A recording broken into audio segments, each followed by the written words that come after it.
ನಮಸ್ಕಾರ ಸ್ನೇಹಿತರೆ, ಬೆಳಗಾಂನಲ್ಲಿ ವಿಧಾನಸಭಾ ಅಧಿವೇಶನ ನಡೀತಾ ಇದೆ. ಈ ವಿಧಾನಸಭಾ ಅಧಿವೇಶನ ನಡೀತಾ ಇರುವ ಸಂದರ್ಭದಲ್ಲೇ ಸಿದ್ದರಾಮಯ್ಯ ಮತ್ತು ಡಿ.ಕೆ. ಶಿವಕುಮಾರ್ ಅವರ ಗುಂಪು ಬಹಳಷ್ಟು ಆಕ್ಟಿವ್ ಆಗಿದೆ.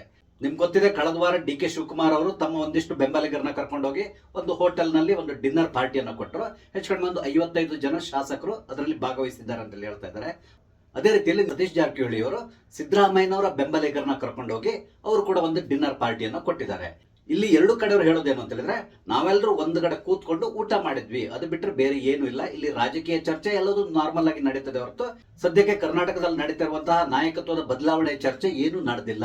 ಅದಕ್ಕೂ ಇದಕ್ಕೂ ಸಂಬಂಧ ಇಲ್ಲ. ಅದೇನಿದ್ರು ನಿರ್ಧಾರ ಹೈಕಮಾಂಡ್ ತಗೊಳ್ತದೆ. ಹಾಗಂತೇಳಿ ಕೆಲವರು ಹೇಳಿದ್ರೆ, ಇನ್ನು ಕೆಲವರು ನಮ್ಮಲ್ಲಿ ಯಾವುದೇ ರೀತಿಯಾದಂತಹ ಸಮಸ್ಯೆ ಇಲ್ಲ, ಸಿದ್ದರಾಮಯ್ಯನವರೇ ಮುಖ್ಯಮಂತ್ರಿ ಆಗಿ ಮುಂದುವರಿತಾರೆ, ಈ ರೀತಿಯಾದ ಹೇಳಿಕೆಗಳನ್ನು ಕೊಟ್ಟಿದ್ದು ಕೂಡ ನೀವು ನೋಡಿದ್ದೀರಾ. ಅದೇನೇ ಇರಲಿ, ಈಗ ಬರ್ತಾ ಇರುವಂತಹ ಸುದ್ದಿ ಏನು ಅಂತ ಹೇಳಿದ್ರೆ, ಈ ಅಧಿವೇಶನ ಮುಗಿದ ತಕ್ಷಣ ಕರ್ನಾಟಕದಲ್ಲಿ ಇರುವಂತಹ ಈ ಮುಖ್ಯಮಂತ್ರಿ ಬದಲಾವಣೆ ಚರ್ಚೆ ಏನಿದೆ, ಇದಕ್ಕೆ ಒಂದು ತಿಲಾಂಜಲಿಯನ್ನು ಹಾಡಲಿಕ್ಕೆ ಹೈಕಮಾಂಡ್ ನಿರ್ಧಾರ ಮಾಡಿದೆ ಅಂತ ಹೇಳ್ತಾ ಇದ್ದಾರೆ. ಅದಕ್ಕಾಗಿ ಇಬ್ಬರು ನಾಯಕರನ್ನ ಸದ್ಯದಲ್ಲೇ ದೆಹಲಿಗೆ ಕರೆಯುವಂತ ಸಾಧ್ಯತೆ ಇದೆ ಅಂತ ಹೇಳ್ತಾ ಇದ್ದಾರೆ. ಇದಕ್ಕೆ ಸಂಬಂಧಪಟ್ಟಂತೆ ಒಂದಿಷ್ಟು ವಿವರಗಳನ್ನ ನಾನು ನಿಮ್ ಜೊತೆ ಹಂಚ್ಕೊಳ್ತಾ ಇದ್ದೇನೆ. ಸ್ನೇಹಿತರೆ, ಮೊದಲಿಗೆ ನಿಮ್ಮೆಲ್ಲರೂ ಕಾಫಿ ವಿತ್ ಡಿಜಿಟಲ್ ಚಾನಲ್ಗೆ ಸ್ವಾಗತಿಸ್ತಾ ಇದ್ದೇನೆ. ಸ್ನೇಹಿತರೆ, ಕರ್ನಾಟಕದಲ್ಲಿ ಈ ಮುಖ್ಯಮಂತ್ರಿ ಬದಲಾವಣೆ ಅನ್ನುವ ಒಂದು ವಿಷಯ ಏನಿದೆ, ಇದು ಒಂದ್ ರೀತಿ ಮುಗಿಯದ ಕತೆ ಅನ್ಸ್ಕೊಂಡ್ ಬಿಟ್ಟಿದೆ. ಪ್ರತಿದಿನ ಒಂದಲ್ಲ ಒಂದ್ ರೀತಿಯಾದ ಸುದ್ದಿಗಳು ಬರ್ತದೆ ಇರ್ತದೆ. ಅವರ ಬೆಂಬಲಿಗರು ಅಲ್ಲಿ ಕೂತ್ಕೊಂಡು ಊಟ ಮಾಡಿದ್ರು, ಇವ್ರ ಬೆಂಬಲಿಗರು ಇಲ್ಲಿ ಕೂತ್ಕೊಂಡು ಟೀ ಕುಡಿದ್ರು, ಈ ರೀತಿಯಾದಂತಹ ಸುದ್ದಿಗಳನ್ನ ನಾವು ಕೇಳ್ತಾನೆ ಇದ್ದೇವೆ. ಕಾಂಗ್ರೆಸ್ ಹೈಕಮಾಂಡ್ ಕೂಡ ಇದೆಲ್ಲೊಂದು ಗಮನಿಸ್ತಾ ಇದೆ. ಸದ್ಯಕ್ಕೆ ಈಗ ಕಾಂಗ್ರೆಸ್ ಹೈಕಮಾಂಡ್ ಒಂದು ನಿರ್ಧಾರವನ್ನು ತಗೊಂಡ ರೀತಿಯಲ್ಲಿ ಕಾಣಿಸ್ತಾ ಇದೆ. ಈ ಒಂದು ವಾದ ವಿವಾದಗಳಿಗೆ ಸದ್ಯಕ್ಕೆ ಒಂದು ಬ್ರೇಕ್ ಹಾಕುವಂತಹ ನಿರ್ಧಾರ ತಗೊಂಡ ರೀತಿಯಲ್ಲಿ ಕಾಣಿಸ್ತಾ ಇದೆ. ಅದಕ್ಕೆ ಸಂಬಂಧಪಟ್ಟಂತೆ ಈ ಸೆಷನ್ ಮುಗಿದ ತಕ್ಷಣ ದೆಹಲಿಗೆ ಸಿದ್ದರಾಮಯ್ಯ ಮತ್ತು ಡಿ.ಕೆ. ಶಿವಕುಮಾರ್ ಇಬ್ಬರನ್ನು ಕೂಡ ಕರೀತಾ ಇದ್ದಾರಂತೆ. ಅಲ್ಲಿ ಕೂತ್ಕೊಂಡು ಮಾತಾಡಿ ಈ ಸಮಸ್ಯೆ ಏನಿದೆ ಇದನ್ನ ಪರಿಹಾರ ಮಾಡುವಂತಹ ನಿಟ್ಟಿನಲ್ಲಿ ಈಗಾಗಲೇ ಹೈಕಮಾಂಡ್ ಕಾರ್ಯಪ್ರವೃತ್ತ ಆಗಿದೆ ಅಂತ ಹೇಳ್ತಾ ಇದ್ದಾರೆ. ಕಳೆದ ವಾರ ದೆಹಲಿಯಲ್ಲಿ ನಡೆದಂತಹ ಈ ವೋಟ್ ಚೋರಿ ಸಮಾವೇಶದ ಸಂದರ್ಭದಲ್ಲಿ ಡಿ.ಕೆ. ಶಿವಕುಮಾರ್ ಮತ್ತು ಸಿದ್ದರಾಮಯ್ಯ ಇಬ್ರು ಕೂಡ ದೆಹಲಿಗೆ ಹೋಗಿದ್ರು. ಆದ್ರಲ್ಲಿ ಯಾವುದೇ ರೀತಿಯಾದಂತಹ ಮಾತುಕತೆ ನಡೆದಿಲ್ಲ.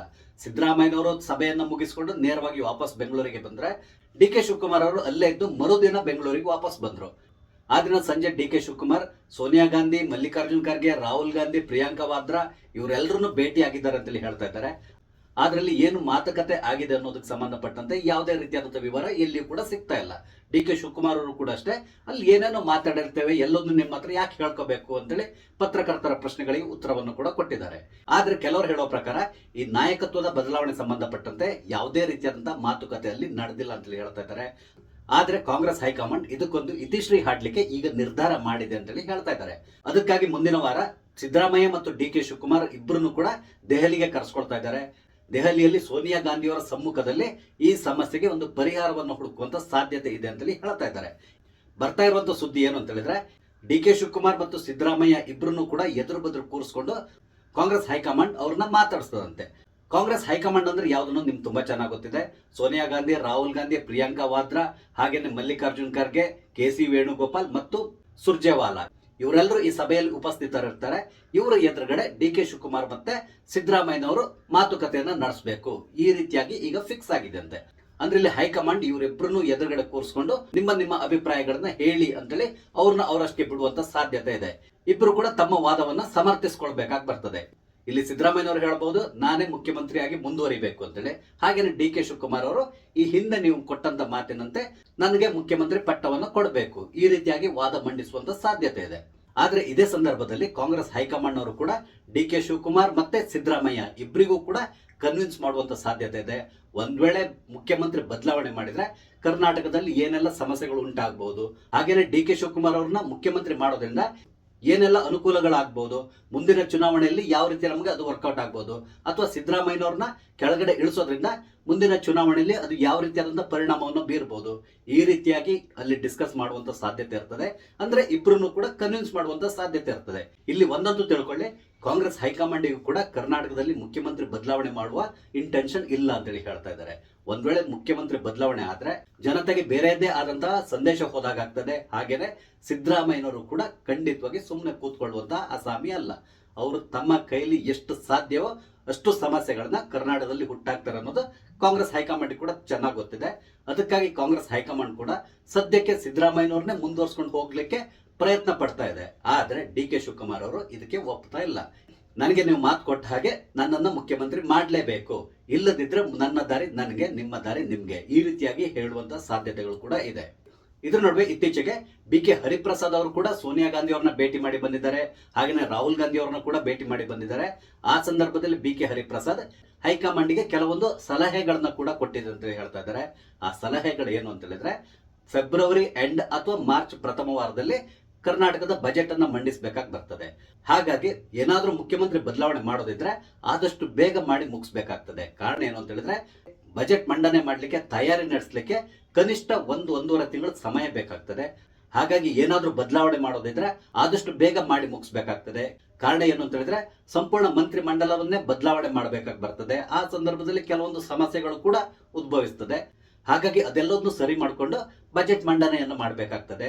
ಹಾಗಾಗಿ ಏನಾದ್ರೂ ಬದಲಾವಣೆ ಮಾಡೋದಿದ್ರೆ ಆದಷ್ಟು ಬೇಗ ಮಾಡಬೇಕು. ಇಲ್ಲ ಅಂತ ಹೇಳಿದ್ರೆ ಸಿದ್ದರಾಮಯ್ಯನವರಿಗೆ ಈ ಬಾರಿಯ ಬಜೆಟ್ ಅನ್ನ ಮಂಡನೆ ಮಾಡಲಿಕ್ಕೆ ಬಿಟ್ಟು ಬಿಡಬೇಕು. ಒಂದ್ ವೇಳೆ ನಾಯಕತ್ವದ ಬದಲಾವಣೆ ಮಾಡೋದಿದ್ರೆ ಮುಂದಿನ ಬಜೆಟ್ ಮುಗಿದ ಮೇಲೆ ಅದ್ರ ಬಗ್ಗೆ ಗಮನ ಹರಿಸಬಹುದು. ಈ ರೀತಿಯಾಗಿ ಒಂದು ಸಲಹೆಯನ್ನು ಕೂಡ ಕೊಟ್ಟಿದ್ದಾರಂತೆ. ಅದಲ್ಲದೆ ಬಿ ಕೆ ಹರಿಪ್ರಸಾದ್ ಇನ್ನೂ ಒಂದು ಮಾತನ್ನ ಹೇಳಿದ್ದಾರೆ ಅಂತ ಹೇಳ್ತಾ ಇದ್ದಾರೆ. ಅದೇನಂತ ಹೇಳಿದ್ರೆ, ಏನಾದ್ರೂ ಮಾಡಿ ಡಿ ಕೆ ಶಿವಕುಮಾರ್ ಅವ್ರನ್ನ ಕನ್ವಿನ್ಸ್ ಮಾಡಿ ಸಿದ್ದರಾಮಯ್ಯನವ್ರನ್ನೇ ಕಂಟಿನ್ಯೂ ಮಾಡಿದ್ರೆ ತುಂಬಾ ಒಳ್ಳೆಯದು. ಇಲ್ಲ ಅಂದ್ರೆ ಮುಂದಿನ ದಿನಗಳಲ್ಲಿ ಕರ್ನಾಟಕದಲ್ಲಿ ಸಮಸ್ಯೆಗಳು ಉಂಟಾಗಬಹುದು.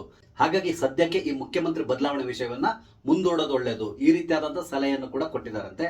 ಆದ್ರೆ ಡಿ ಕೆ ಶಿವಕುಮಾರ್ ಮತ್ತು ಸಿದ್ದರಾಮಯ್ಯ ಇಬ್ಬರನ್ನು ಕೂಡ ಕನ್ವಿನ್ಸ್ ಮಾಡ್ಲಿಕ್ಕೆ ಹೈಕಮಾಂಡ್ ಕೈಲಿ ಸಾಧ್ಯ ಇದೆಯಾ? ಕಾರಣ ಏನು ಅಂತ ಹೇಳಿದ್ರೆ, ಸಿದ್ದರಾಮಯ್ಯನವರು ಇತ್ತೀಚಿನ ದಿನಗಳಲ್ಲಿ ಹೈಕಮಾಂಡಿಗೆ ಕೂಡ ಡೋಂಟ್ ಕೇರ್ ಅಂತ ಹೇಳ್ತಾ ಇದ್ದಾರೆ. ಅದಲ್ಲದೆ ಡಿ ಕೆ ಶಿವಕುಮಾರ್ ಅವರು ನನ್ನನ್ನ ಮುಖ್ಯಮಂತ್ರಿ ಮಾಡಲೇಬೇಕು ಅಂತ ಹೇಳ್ಕೊಂಡು ಹಠ ಹಿಡಿದು ಕೂತಿದ್ದಾರೆ. ಒಂದ್ ವೇಳೆ ಮುಖ್ಯಮಂತ್ರಿ ಮಾಡಿಲ್ಲ ಅಂತ ಹೇಳಿದ್ರೆ ಡಿ ಕೆ ಶಿವಕುಮಾರ್ ಅವರು ಕೂಡ ಸಿಡಿದೇಳುವಂತ ಸಾಧ್ಯತೆ ಇದೆ. ಅದಕ್ಕಾಗಿ ಡಿ ಕೆ ಶಿವಕುಮಾರ್ ಅವರು ಇತ್ತೀಚಿನ ದಿನಗಳಲ್ಲಿ ತಮ್ಮ ಬಣದ ಶಾಸಕರ ಬಲವನ್ನ ಜಾಸ್ತಿ ಮಾಡ್ಲಿಕ್ಕೆ ಪ್ರಯತ್ನಿಸ್ತಾ ಇದ್ದಾರೆ.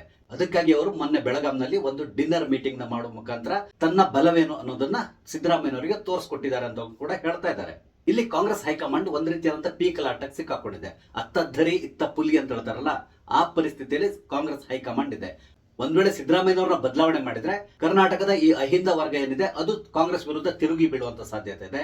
ಹಾಗೇನೆ ಡಿ ಕೆ ಶಿವಕುಮಾರ್ ಅವ್ರನ್ನ ಮುಖ್ಯಮಂತ್ರಿ ಮಾಡಿಲ್ಲ ಅಂತ ಹೇಳಿದ್ರೆ ಒಕ್ಕಲಿಗ ಸಮುದಾಯ ಕಾಂಗ್ರೆಸ್ ವಿರುದ್ಧವಾಗಿ ತಿರುಗಿ ಬೀಳುವಂತ ಸಾಧ್ಯತೆ ಇದೆ. ಹಾಗಾಗಿ ಕಾಂಗ್ರೆಸ್ ಪಕ್ಷ ಒಂದು ಸರಿಯಾದ ಒಂದು ನಿರ್ಧಾರವನ್ನು ತಗೊಳ್ಳಿಕ್ಕಾಗ್ದೇನೆ ಒದ್ದಾಡ್ತಾ ಇದೆ ಅಂತ ಹೇಳ್ತಾ ಇದ್ದಾರೆ. ಕರ್ನಾಟಕದ ಜನತೆ ಕೂಡ ಇತ್ತೀಚಿನ ದಿನಗಳಲ್ಲಿ ಬೇಸತ್ತು ಹೋಗ್ಬಿಟ್ಟಿದ್ದಾರೆ. ದಿನ ಬೆಳಗಾದ್ರೆ ಸಿದ್ದರಾಮಯ್ಯ ಅವರು ಮುಖ್ಯಮಂತ್ರಿಯಾಗಿ ಮುಂದುವರಿತಾರ, ಡಿ ಕೆ ಶಿವಕುಮಾರ್ ಅವರು ಮುಖ್ಯಮಂತ್ರಿ ಆಗ್ತಾರ, ಈ ರೀತಿಯಾದಂತಹ ವಾದಗಳನ್ನ ಕೇಳಿ ಕೇಳಿ ಎಲ್ಲರೂ ಬೇಸತ್ತು ಹೋಗ್ಬಿಟ್ಟಿದ್ದಾರೆ. ಹಾಗಾಗಿ ಒಮ್ಮೆ ಈ ಸಮಸ್ಯೆ ಪರಿಹಾರ ಆದ್ರೆ ಸಾಕು ಅಂತ ಹೇಳ್ಕೊಂಡು ಕರ್ನಾಟಕದ ಜನತೆ ಈಗ ಆಶಿಸ್ತಾ ಇದ್ದಾರೆ. ನೋಡೋಣ, ಏನೋ ಒಂದು ಸೊಲ್ಯೂಷನ್ ಆಗ್ಬೋದು ಅನ್ಸ್ತದೆ. ಒಂದ್ ವೇಳೆ ಸಾಲ್ವ್ ಆಗಿಲ್ಲ ಅಂತ ಹೇಳಿದ್ರೆ ಮುಂದಿನ ದಿನಗಳಲ್ಲಿ ಕಾಂಗ್ರೆಸ್ ಇಬ್ಬಾಗ ಆದ್ರೂ ಕೂಡ ನಾವು ಆಶ್ಚರ್ಯ ಪಡಬೇಕಾಗಿಲ್ಲ. ಯಾವುದಕ್ಕೂ ನಾವು ಕಾದ್ ನೋಡ್ಬೇಕಾಗಿದೆ. ಸ್ನೇಹಿತರೆ, ನಿಮ್ಗೆ ಏನ್ ಅನ್ಸ್ತದೆ? ಕರ್ನಾಟಕದಲ್ಲಿ ಮುಖ್ಯಮಂತ್ರಿ ಬದಲಾವಣೆ ಆಗ್ತದ ಅಥವಾ ಈಗಿರುವಂತಹ ಮುಖ್ಯಮಂತ್ರಿ ಸಿದ್ದರಾಮಯ್ಯನವರೇ ಮುಂದುವರಿತಾರ? ನಿಮ್ಮ ಅನಿಸಿಕೆಗಳನ್ನ ದಯವಿಟ್ಟು ಕಮೆಂಟ್ ಮುಖಾಂತರ ತಿಳಿಸಿ. ಹಾಗೇನೆ ನಾನು ಇಲ್ಲಿ ಹಂಚ್ಕೊಂಡಂತ ವಿಷಯ ನಿಮ್ಗೆ ಇಷ್ಟ ಆದ್ರೆ ಲೈಕ್ ಮಾಡಿ, ಶೇರ್ ಮಾಡಿ, ದಯವಿಟ್ಟು ನನ್ನ ಚಾನಲ್ ಸಬ್ಸ್ಕ್ರೈಬ್ ಮಾಡಿ. ನಮಸ್ತೆ, ಜೈ ಹಿಂದ್.